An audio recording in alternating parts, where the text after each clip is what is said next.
with me, basically going off the EPA to deal just with that issue of this MS4 unfunded mandate, which deals with, I'll say, stormwater runoff issues. I wanted to, you're right, Lower Pottsgrove officials in particular have been very clear with me why this is a problem. I'm going to get a letter off the EPA to give you some flexibility, you Lower Pottsgrove, the ability to not have to incur these incredible costs and try to find a way to work with EPA so that you can comply without, busting the municipality financially. It's a big problem, and I think your argument is fair. It's reasonable, and that's the argument I'm going to make that I'm making to the EPA. I just approved the letter today that I'm going to be sending over in the next couple days. That's great to hear. It's not just Lower Pottsgrove; it really affects everyone in Pennsylvania. So I appreciate your help in the matter. You're right, but to Lower Pottsgrove's credit, they've been out in front on this, and they have really been quite more vocal about it than I think just about any community I represent. And certainly they're doing it on their own behalf, but they're certainly helping a lot of other people as they're moving forward with this. So hey, thanks, James. Really appreciate that. Let us go to Mike. I think in Zionsville. Hi, Mike. Good afternoon, Charlie. How you doing? I'm great. I'm doing great. On the phone with us. What's that? You hear me? I can hear you. Go right ahead. Okay. Also had my wife Ann on the phone. I'd like to thank you for taking the call. And I'd also like to recommend your Pennsburg office. They helped me with a Social Security problem a year or so ago. Excellent job. So the young man will be patted on his back. Well, thank you. That's Vince Odomsky. He runs our office in East Greenville, which is, as you know, East Greenville and Pennsburg kind of run right together there.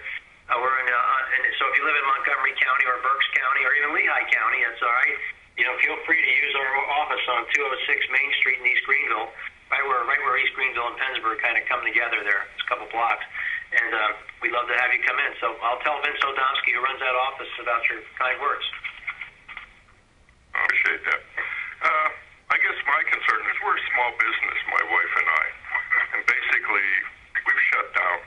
We renovate houses for low-income people.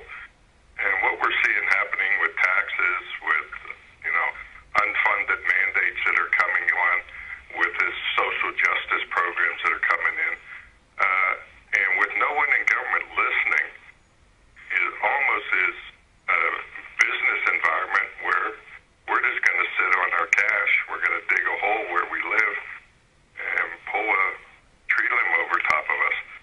And, I try to rebuild houses, but then I've got my school taxes. Supposedly there's going to be a $4,000 mandate just to keep the teachers and pensions.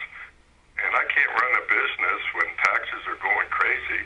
Then on the other hand, I'm trying to give homes to lower income people, and I just can't take $100,000, $150,000 and invest it and get no return but paying taxes.